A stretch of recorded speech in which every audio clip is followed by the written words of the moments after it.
O Evangelho no lar. Há aqueles que, pela dedicação à causa cristã, se vinculam a várias atividades neste ou naquele núcleo religioso. Falam às multidões, preparam dezenas de pratos de refeições para quem tem fome. Aplicam o passe reconfortante, ajudam a comunidade. Atitudes indiscutivelmente louváveis. Mas o Evangelho no lar? Geralmente o esquecem ou afirmam não ter tempo. Caro irmão, agir assim é desprezar o seu refúgio mais sagrado, o lar. É dali que tira energia para ir à luta. Antes de ir para fora, volte para dentro. Não pode permitir que seu lar seja invadido por entidades perversas. Ponha-se em guarda. O Evangelho no lar é o único meio eficaz de preservar sua morada. Caso os outros moradores da casa se mantenham à distância, não se preocupe, faça sozinho, pois, na verdade, não estará sozinho, terá a presença espiritual. Mais tarde, eles participarão. Lar sem evangelho é lar desprotegido. Lar sem evangelho é morada de espíritos perturbadores. Lar sem evangelho é só casa, não é lar. Essa foi a mensagem de hoje, trazendo a importância do evangelho no lar.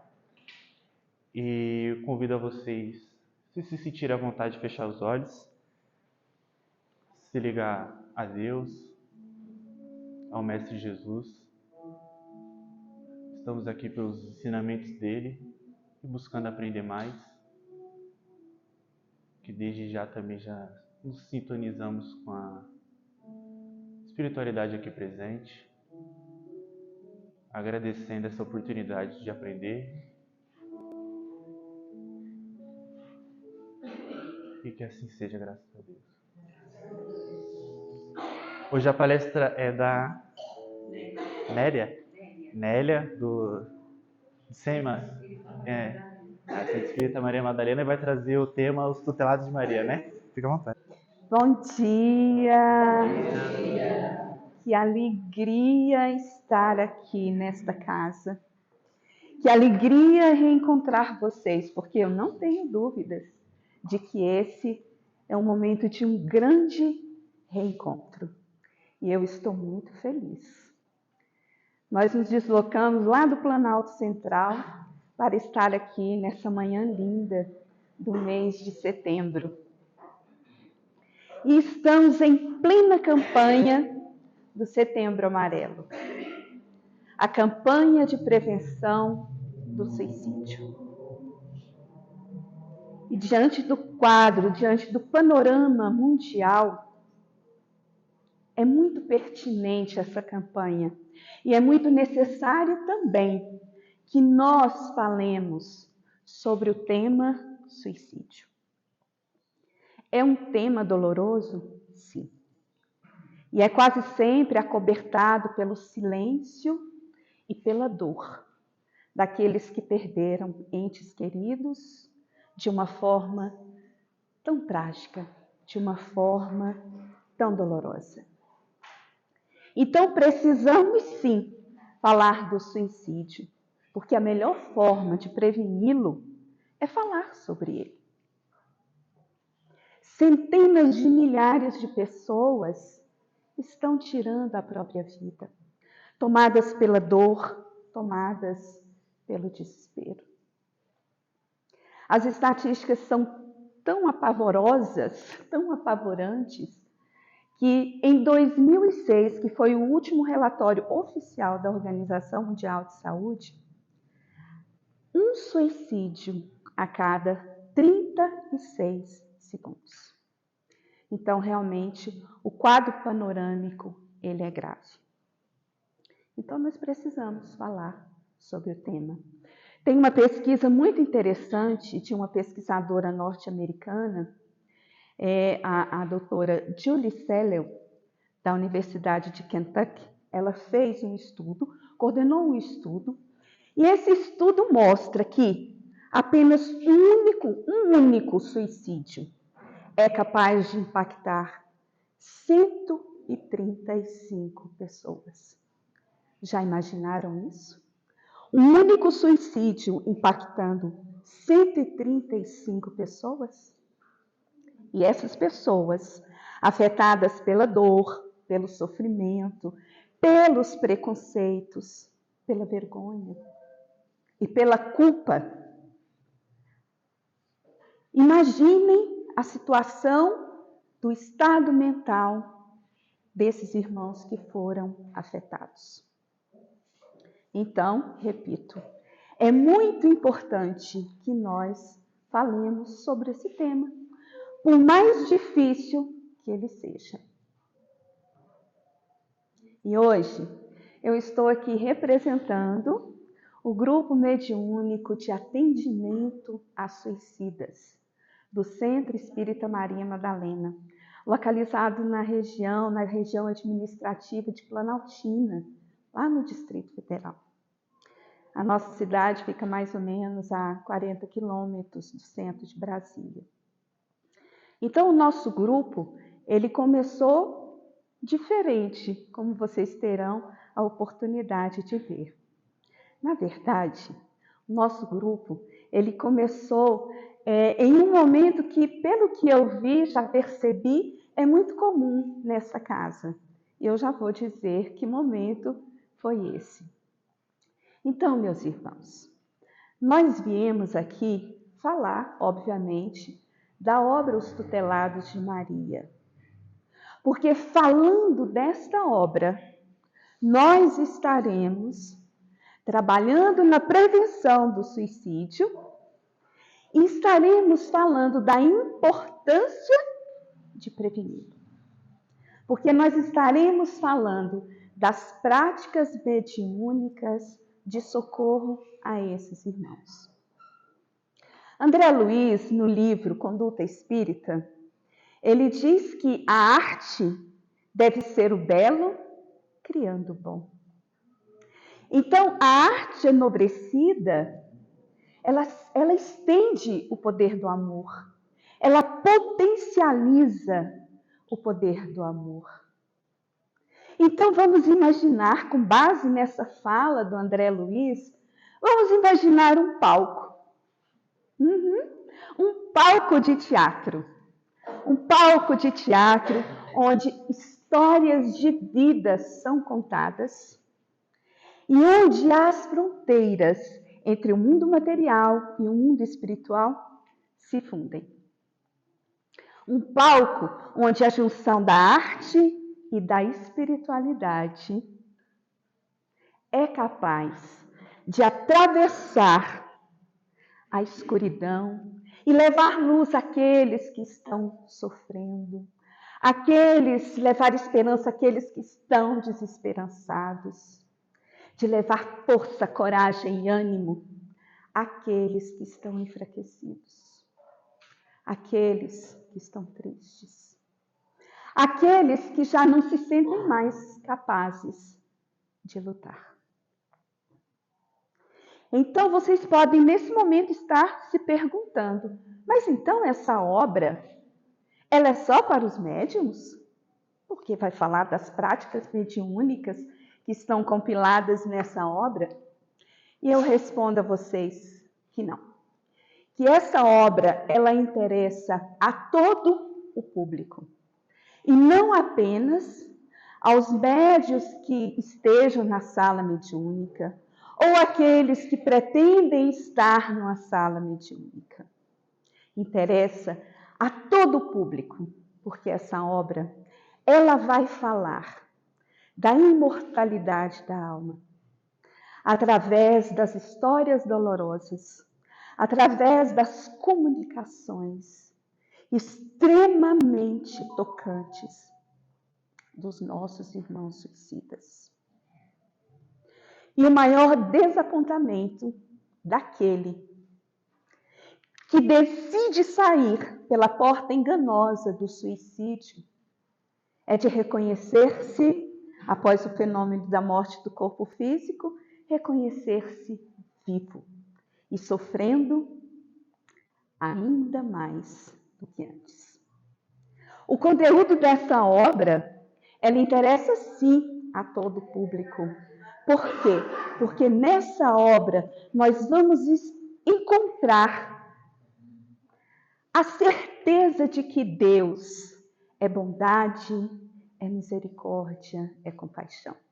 Porque por maiores que tenham sido os nossos erros, Ele sempre nos dará, através da justiça da reencarnação, uma oportunidade para recomeçarmos, para retomarmos o caminho que deixamos.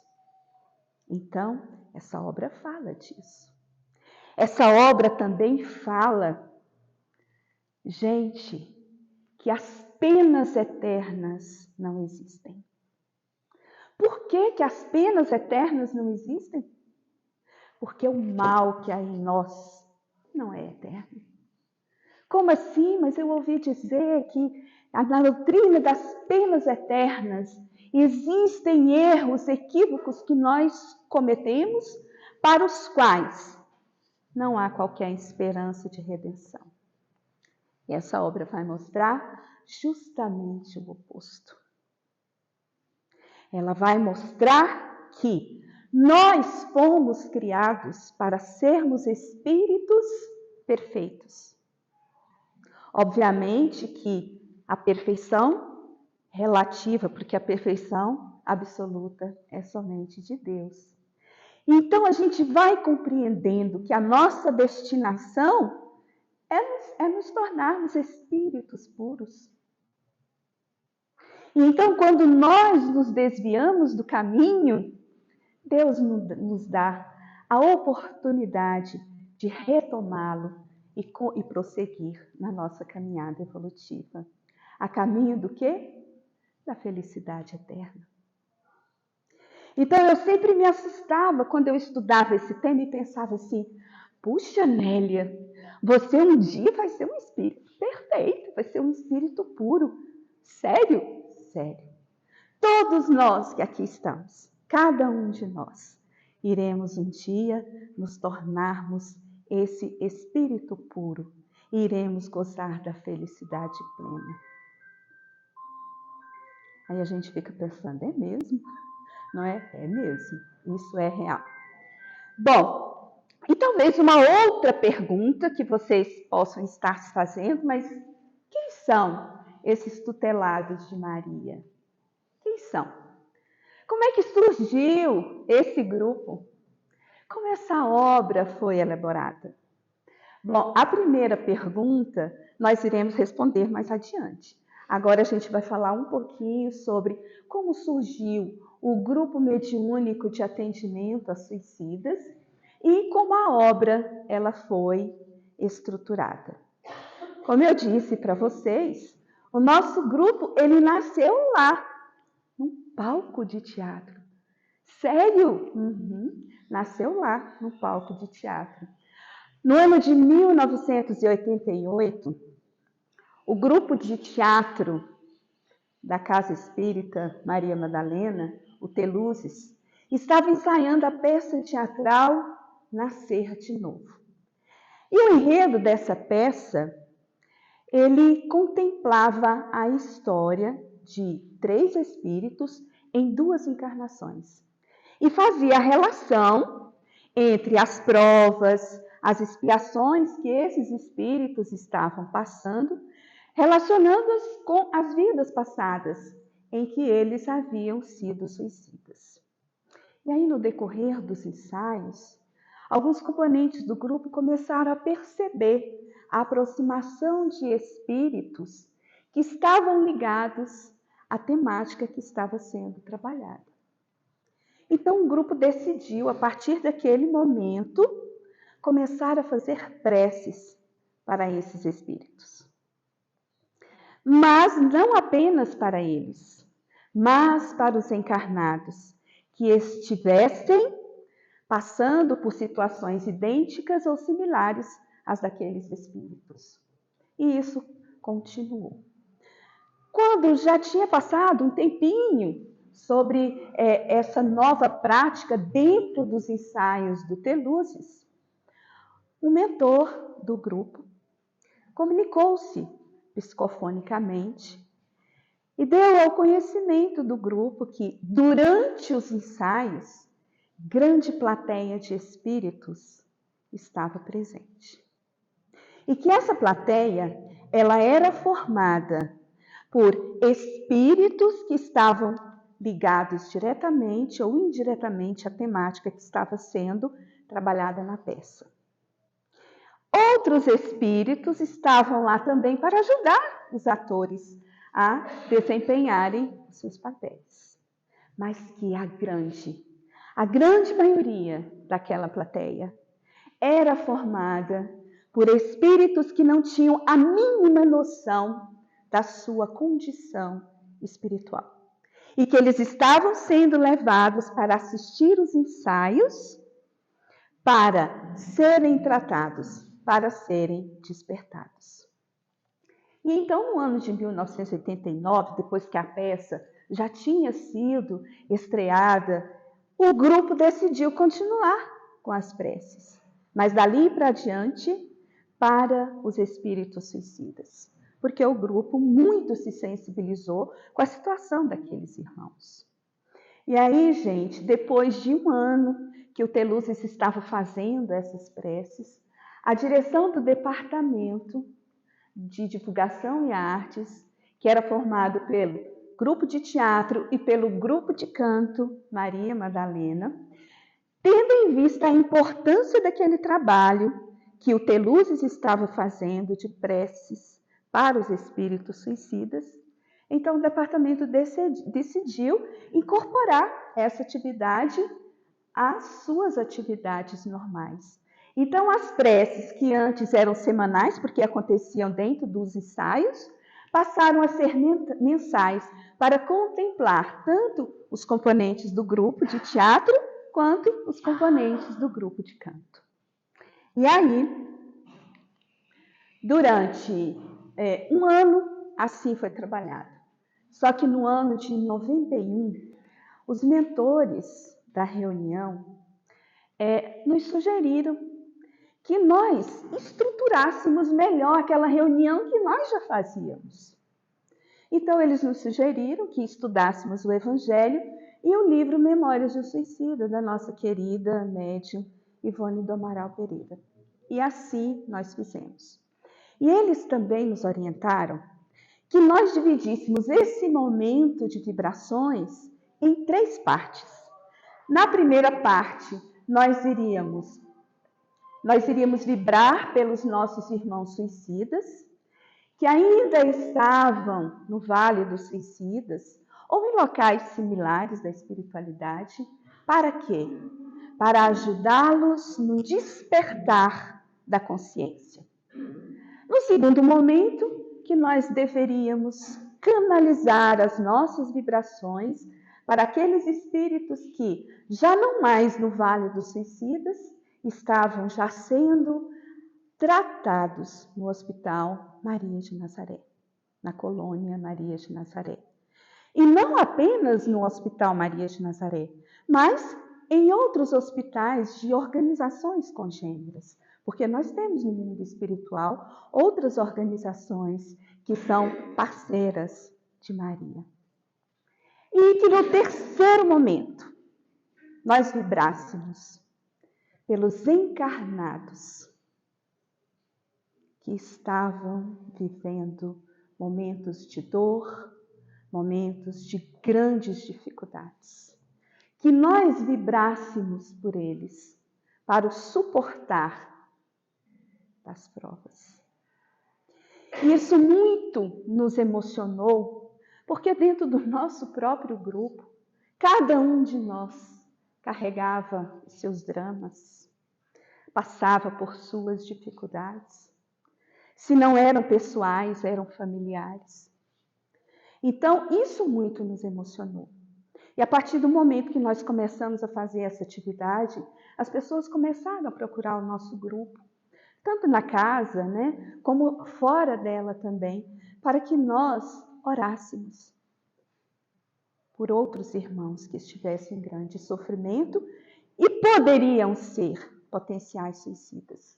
Então, a gente anotava o nome no caderninho de todas essas pessoas E nesse momento, nós vibrávamos por todas elas. E nesses momentos, nós também vibrávamos por nós. Porque grandes eram as dores que muitos de nós enfrentávamos.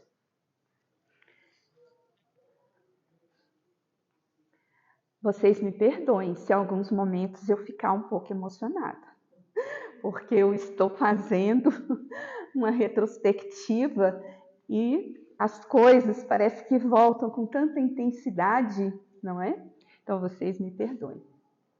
Eu der uma paradinha aqui, respirar um pouco, depois eu retomo, tá bom? Bom, aí depois de 3 anos que nós fazíamos as vibrações naqueles moldes, os mentores se manifestaram e disseram: caso vocês queiram, caso a direção da casa deseje, nós, de nossa parte, servos de Maria, nós gostaríamos de transformar a reunião de vibrações em reunião mediúnica de atendimento aos suicidas. No primeiro momento, aquilo nos assustou. Será que nós seremos capazes de uma tarefa tão importante, de uma tarefa tão caritativa, que exigiria de nós tanta renúncia, que exigiria de nós tanta dedicação? Nós avaliamos. E chegamos à conclusão que, desde o ano de 1988, nós estávamos sendo preparados para o momento em que chegasse esse convite para nós. E que nós, então, não deveríamos temer, nem duvidar. Então, nós aceitamos o desafio. Levamos a proposta para a direção do SEMA, do Centro Espírita Maria Madalena. Não encontramos qualquer dificuldade na implantação da reunião mediúnica. Então, a partir desse momento, do ano de 1994, o nosso grupo se desligou do Departamento de Divulgação e Artes e passou a integrar o Departamento Mediúnico da casa.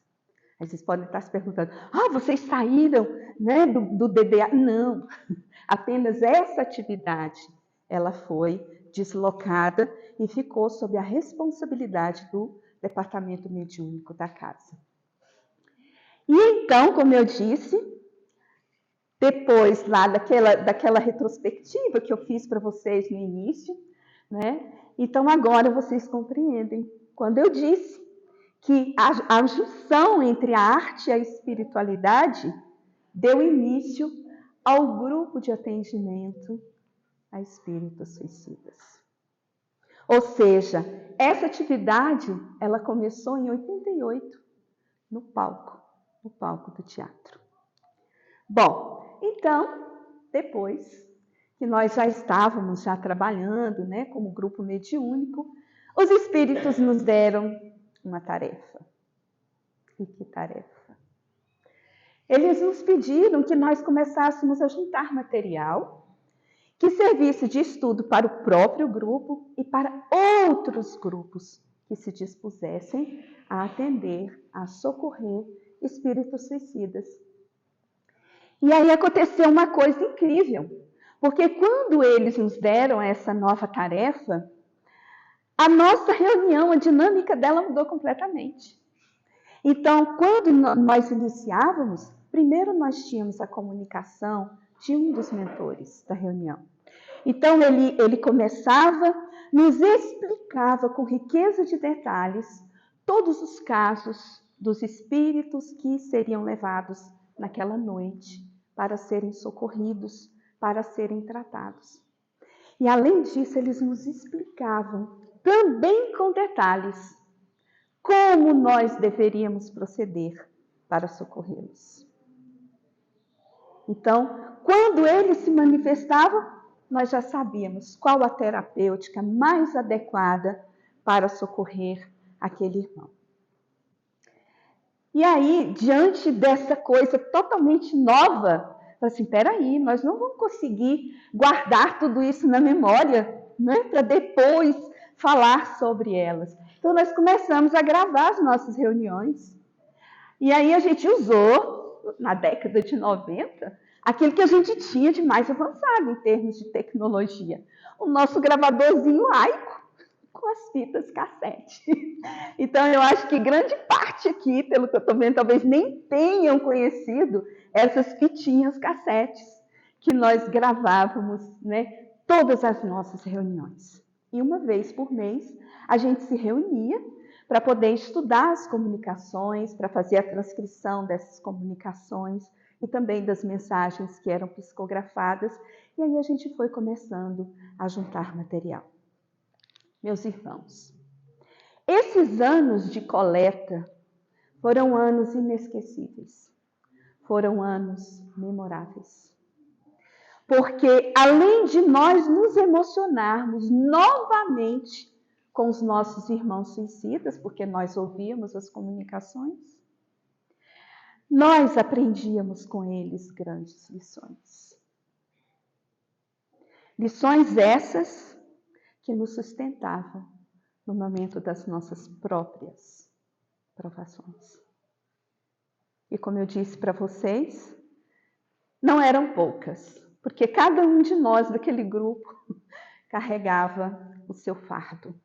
E essa atividade muito nos ajudou para que nós nos fortalecêssemos para as nossas lutas íntimas. Então, foram momentos memoráveis. E nessa época aconteceu, obviamente, já havia acontecido a seleção natural. Quando a gente começou com as preces, nós éramos 20. Quando a reunião foi transformada em reunião de vibrações, nós éramos apenas 10. Quando a reunião foi transformada em mediúnica, nós éramos apenas 8. E quando nós começamos a juntar esse material, esse número também teve uma queda, teve uma baixa, porque um dos nossos companheiros precisou se afastar. Então, permanecemos 7. E esses 7 permaneceram até a conclusão da primeira edição da obra Os Tutelados de Maria. E desses 7, hoje, nós somos 4 originais daquele grupo. Entre eles, eu e o meu esposo, Alvécio. Então, a gente está aí nessa caminhada desde o ano de 1988. Então, foi em 2004, a gente fez o lançamento da primeira edição. Essa edição está esgotada, mas o PDF está disponível no site da nossa casa, no semanet.org.br. Então, ela pode ser acessada a qualquer momento, né, por aqueles que se interessarem. Então, o objetivo, como eu disse para vocês no início, que os mentores nos passaram, é que nós deveríamos motivar a formação de grupos de atendimento a espíritos suicidas. Espera aí, como assim? Eles só são socorridos nas reuniões específicas? Não. Eles podem ser socorridos nas reuniões normais de tratamento da casa, nas reuniões de desobsessão. Porque o que vai determinar esse socorro, esse auxílio, não é se a reunião é específica para isso. É se há médiuns naquela reunião dispostos a fazer esse trabalho. E a maior dificuldade que geralmente esses médiuns que se dispõem a essa atividade enfrentam é que talvez ali no grupo não seja consenso esse tipo de auxílio para esse tipo de espírito. Porque a gente sabe que ainda prevalecem muitas dúvidas a respeito disso, né? Eu posso trabalhar, é perigoso eu trabalhar. E eu estou aqui como prova viva de que durante esse trabalho nós só recebemos bênçãos. Nada mais do que isso. Porque Maria repõe todas as energias que nós desprendemos em prol dos nossos irmãos suicidas. E ela acompanha os nossos passos diuturnamente, nos sustentando e nos amparando. Então, se nós tivermos um grupo com médiuns que têm já noção daquela responsabilidade, que vão realizar aquela tarefa, então a coisa fica mais fácil. A coisa fica bem mais fácil. Bom, então a gente começou a fazer palestras, seminários, realizamos, cursos, demos cursos para divulgar essa mensagem, de motivação para a formação de novos grupos. E depois de 5 anos que a gente já fazia também esse trabalho, os espíritos nos deram uma nova tarefa. Aí eu disse, ufa, outra, outra. Sim, outra. Então, eles nos disseram que havia chegado o momento da gente fazer uma revisão da primeira edição. Porque a primeira edição, ela havia deixado algumas lacunas e que nós deveríamos trabalhar para preenchê-las. E uma das lacunas que nós percebemos é que faltava para os tutelados de Maria, por exemplo, um capítulo sobre prevenção do suicídio. É importante socorrê-los nas nossas reuniões mediúnicas, sim, sem sombra de dúvida. Mas é muito importante que nós façamos um trabalho, até individualmente, para prevenir o suicídio. Para que outros não cheguem ao mundo espiritual na situação de dor, na situação de dificuldade que os nossos irmãos chegam. Então, essa obra, ela traz um capítulo especial falando da prevenção. E aí a gente aponta algumas possibilidades de prevenção, tanto no campo pessoal. Quem de nós aqui não passa pelos seus momentos de dúvidas, pelos seus momentos de desânimo e de cansaço? Então, nós também precisamos saber o que eu posso fazer para me ajudar. Eu preciso estar bem, para estender a mão para aqueles que estão na minha família, na minha comunidade, na minha casa espírita, não importa.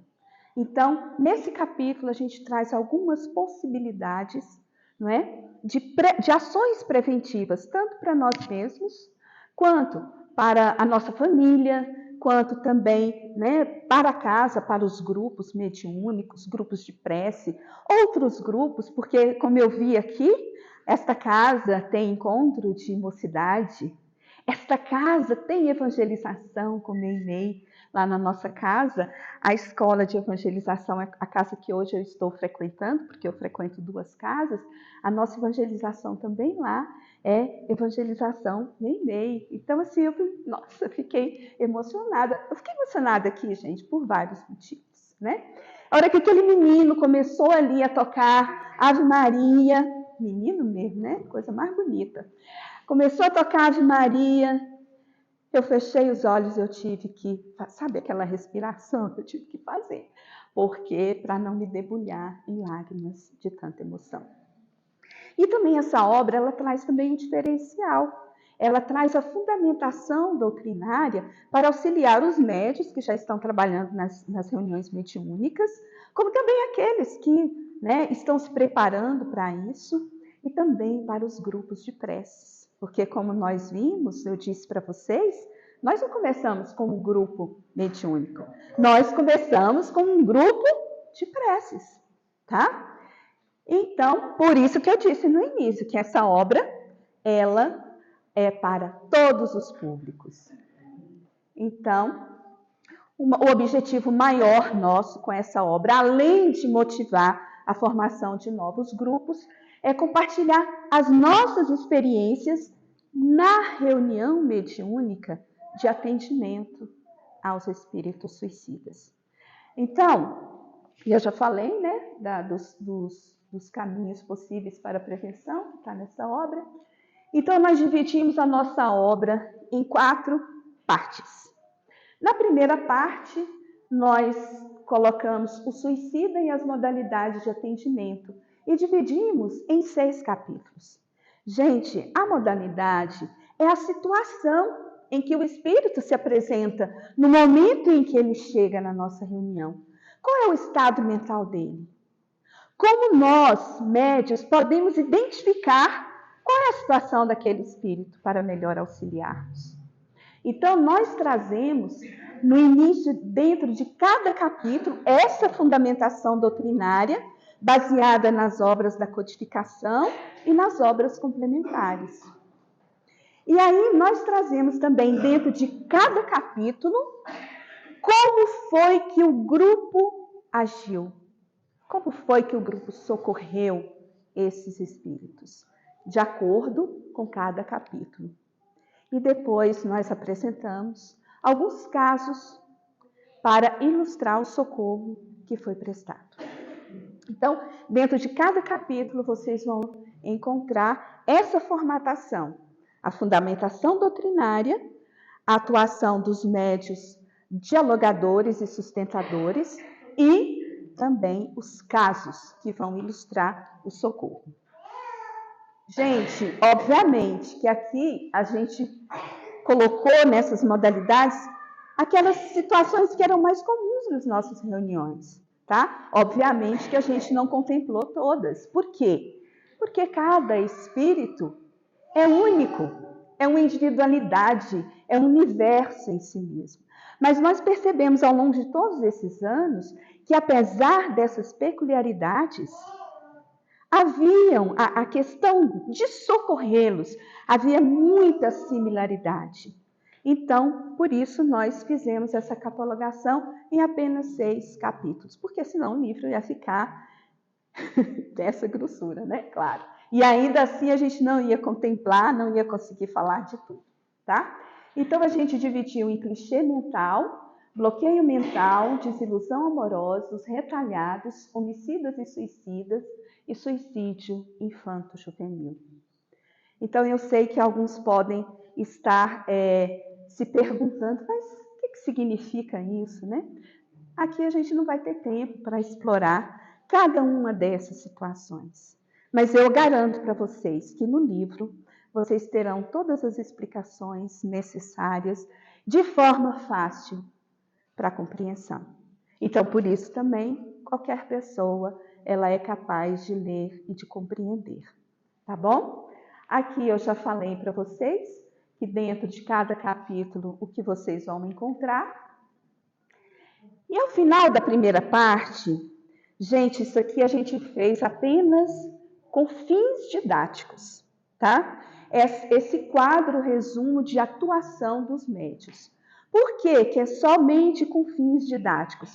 Porque a gente colocou aqui as situações mais simples, as situações mais comuns, porque à medida que o grupo ele vai aprendendo, aí as situações vão se tornando mais complexas. Foi o que aconteceu com o nosso grupo, tá?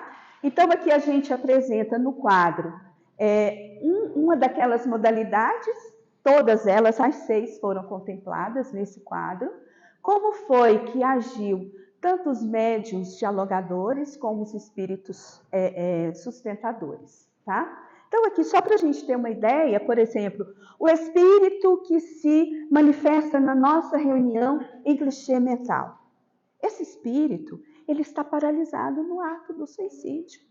E ele não consegue sair daquilo ali, né?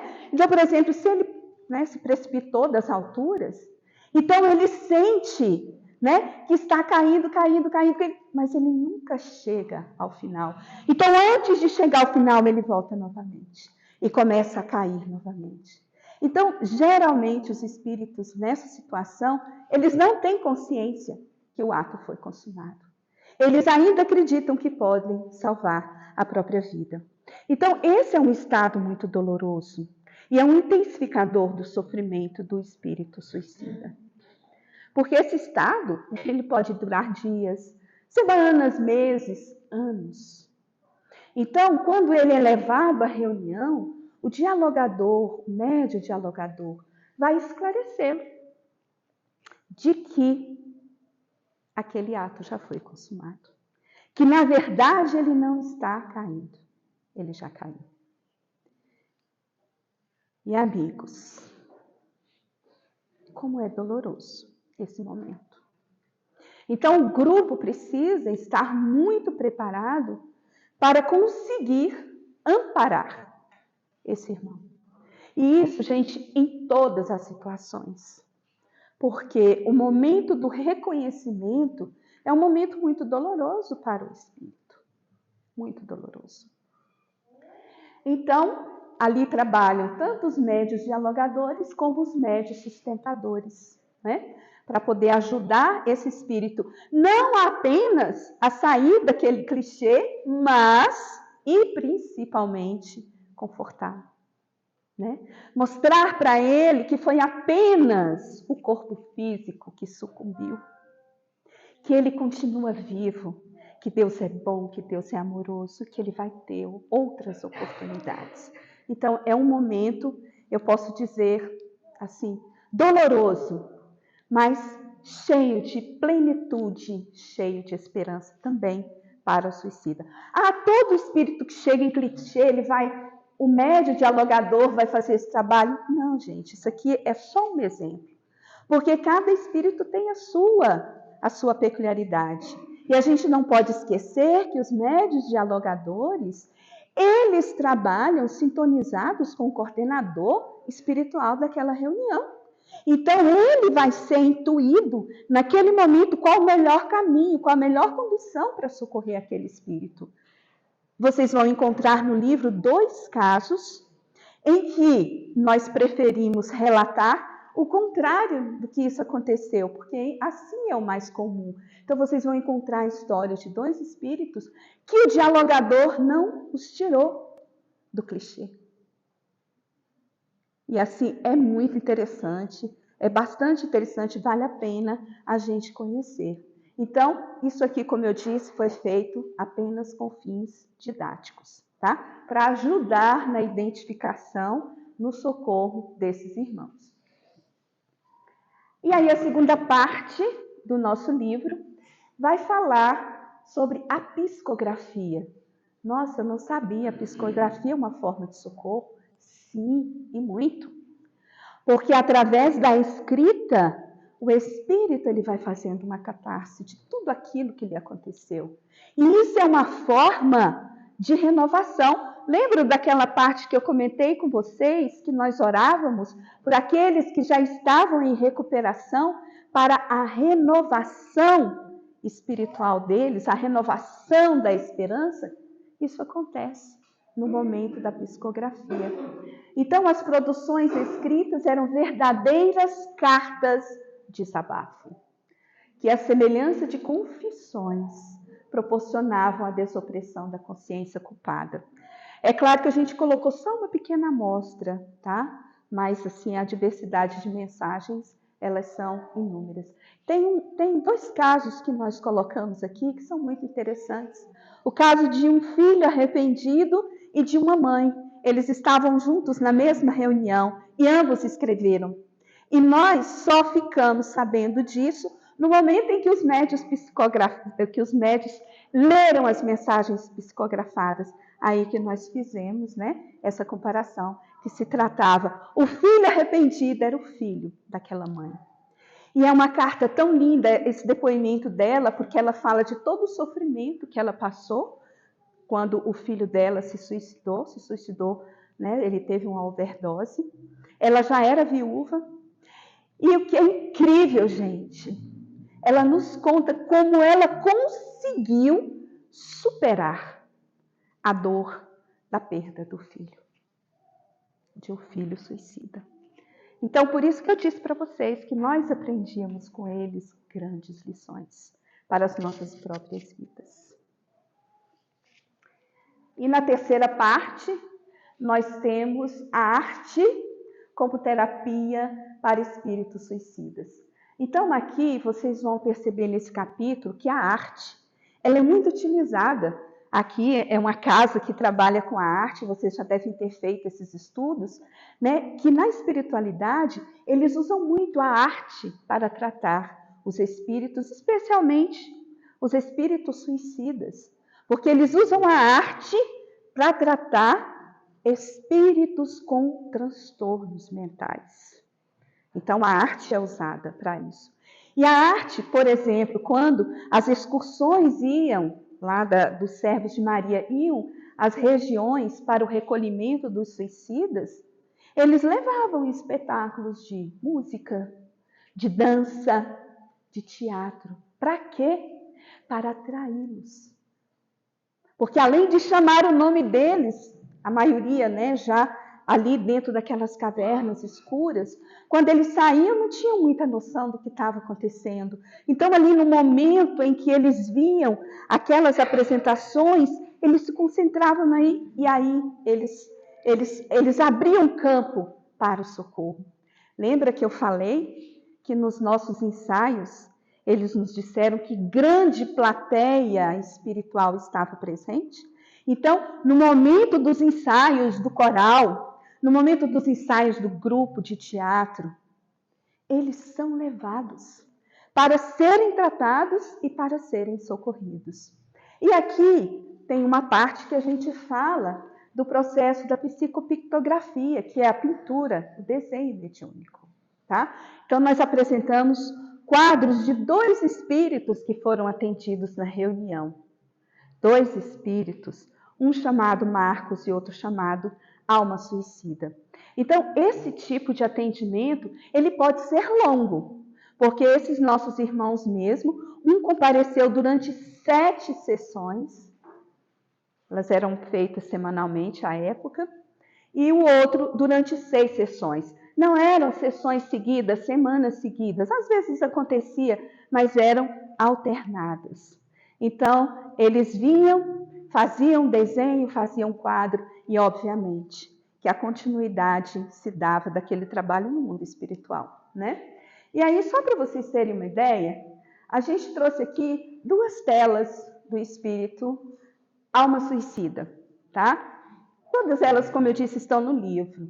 Então, aqui a gente tem o primeiro quadro que o Alma Suicida, ele desenhou na nossa reunião, lembrando que, assim, como a gente não estava preparado para a atividade, a gente não tinha pincel, tinta, essas coisas, né? Então, era papel mesmo, e era lápis, né? Mas eles tratavam o papel como se fosse uma tela, e o lápis como se fossem pincéis. E o médium, ele dizia que ele conseguia ver as cores que eles usavam para pintar esses quadros. Então, o primeiro quadro aqui, que é o quadro de Alma Suicida, que ele deu o nome de Alma Suicida, porque eles pintavam, davam um nome para o quadro e depois escreviam sobre ele, dizendo o que aquele quadro significava. E esse primeiro quadro que ele pintou, ele retrata a mente dele no momento do suicídio. Gente, olha que coisa. Ele diz que a mente escura, totalmente escura, sem a penetração de luz. O que seria essa luz? A esperança. Então, uma mente confusa, uma mente atordoada, sem qualquer perspectiva de esperança. Então, esse é o primeiro quadro. E o último quadro que ele pintou, e esse inclusive nos emocionou muito, porque ele deu o nome de uma luz. E aí ele representou, ele faz uma homenagem a Maria e aos servos de Maria, agradecendo por todo o acolhimento, por toda a preparação. E ele se despediu, por quê? Porque agora ele tinha a bagagem mínima necessária para retornar às lutas terrenas. Então, esse foi o último quadro que ele pintou na nossa reunião. Tanto ele como o Espírito Marcos, eles estavam cientes das dificuldades que eles encontrariam, né, na nova encarnação. Porque, como eu disse, Deus é um Pai bom e justo. Mas Ele não nos exime da responsabilidade dos nossos atos. Então, o que a gente vai semear é livre, mas o que a gente vai colher é obrigatório. Então, o que você semeou, você vai colher. Então, o suicida, ele não vai sofrer eternamente, claro que não, como eu disse, né? Mas ele vai ter que passar pelos caminhos da redenção. E esses caminhos não são nada fáceis. E por isso nós precisamos estar ao lado deles, apoiando-os, que não seja somente nas reuniões mediúnicas, mas nos nossos grupos de prece, no nosso culto do Evangelho no lar, nas nossas orações silenciosas da noite, nós podemos ajudar esses irmãos. E aqui, como eu já disse, a quarta parte, a prevenção do suicídio, que nós já falamos para vocês, a importância desse capítulo e a grande lacuna que ele veio preencher em relação à primeira edição. Então, gente, como eu disse, nós precisamos, porque Deus auxilia os filhos através dos próprios filhos. Então, nós precisamos ser a escuta amiga, a mão que ampara e reergue, a voz que canta esperança e o abraço de reconforto àquele que necessita dar um sentido diferente à própria vida, quando ela lhe parecer desfigurada de sentido. E talvez quantos de nós aqui podemos estar passando por esse momento do vazio existencial? Porque, como eu disse, o quadro aflitivo da humanidade, ele é muito perigoso. Então, são os relacionamentos instantâneos, a pouca valorização do ser em relação àquilo que ele tem. Hoje o ter, ele é mais valorizado do que o ser, né? São as pressões sociais que nós vivemos a todo tempo, em que precisamos ser felizes, precisamos ser bonitos, precisamos ter uma boa situação financeira. E os nossos jovens estão adoecidos. E as nossas crianças estão adoecidas. E nós, que já estamos na terceira idade, quando olhamos as redes sociais e vemos mulheres de 60, 70, 80 anos lindas, maravilhosas, e a gente se pergunta, meu Deus, e eu? Né? Então, a gente precisa, mais do que nunca, buscar esse sentido para a vida.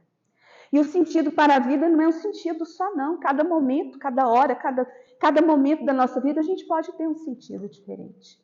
Mas Jesus nos deu o caminho. Ele disse que nós amássemos o outro, que nós ajudássemos o outro. Então, no momento em que nós saímos da nossa dor para estender a mão para o outro que também sofre, nós estamos cuidando da nossa dor. Estamos dando um sentido diferente para essa dor.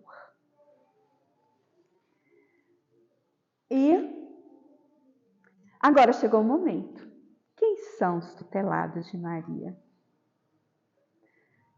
Obviamente que são os nossos irmãos suicidas, porque Jesus entregou a Maria a responsabilidade para reconduzi-los ao caminho para Deus.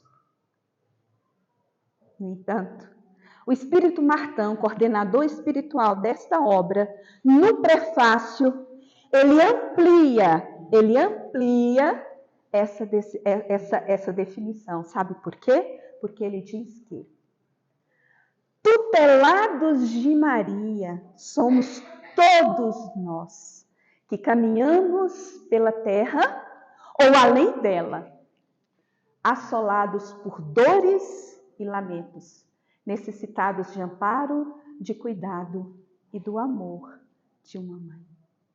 Então, todos nós somos os tutelados de Maria. E agora, para finalizar, eu gostaria de deixar a mensagem principal desta obra, para que vocês reflitam sobre isso. E refletindo sobre isso, nós poderemos replicar, multiplicar um dos princípios básicos da doutrina espírita, que é a imortalidade da alma. Os tutelados de Maria é um louvor à vida, pois a vida é indestrutível. Muito obrigada.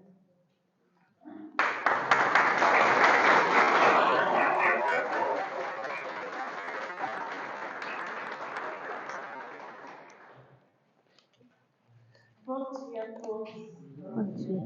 Todos tutelados e tuteladas de Maria, graças a Deus. Estamos emocionados, porque cada um de nós que aqui está sabe de alguém que cometeu suicídio. Se não é da nossa família, mais próxima, é de algum parente, ou de algum amigo, algum conhecido. Todos nós temos conhecimento de algum caso. Então eu quero convidar vocês agora para pensar no socorro desses irmãos e irmãs. Né? Nós sabemos do sofrimento, da dor, mas aqui nessa palestra também nos trouxe muita reflexão, muita certeza de que é possível ter esperança. E eles são socorridos sim, pelas falanges de Maria, pelos os obreiros de Jesus, junto com Maria. O Consolarte vai cantar uma música que ela foi retirada de um desses socorros. O livro Memórias de um Suicida, eu não vou falar dele porque a Adélia falou muito bem do que acontece ali. Então essa música fala de um socorro, no Memórias de um Suicida, de Ivone do Amaral Pereira. Então eu convido, o Miguel já está aqui no teclado, eu convido o Consolarte a vir aqui na frente. E nós vamos pensar nesse socorro, e cada frase que essa música nos traz. Vamos encher esse ambiente de amor, de todo o nosso coração, porque nós temos esse amor. E todo mundo mandando essa vibração de amor, essa energia, fica aqui nesse ambiente. E cada um vai lembrar de quem está agora em depressão, em sofrimento, síndrome do pânico, qualquer uma dessas síndromes que estão acontecendo agora. E vamos lembrar também desses irmãos que já foram. O socorro. O nome da música é Servos de Maria e quem canta é Carlinhos Conceição.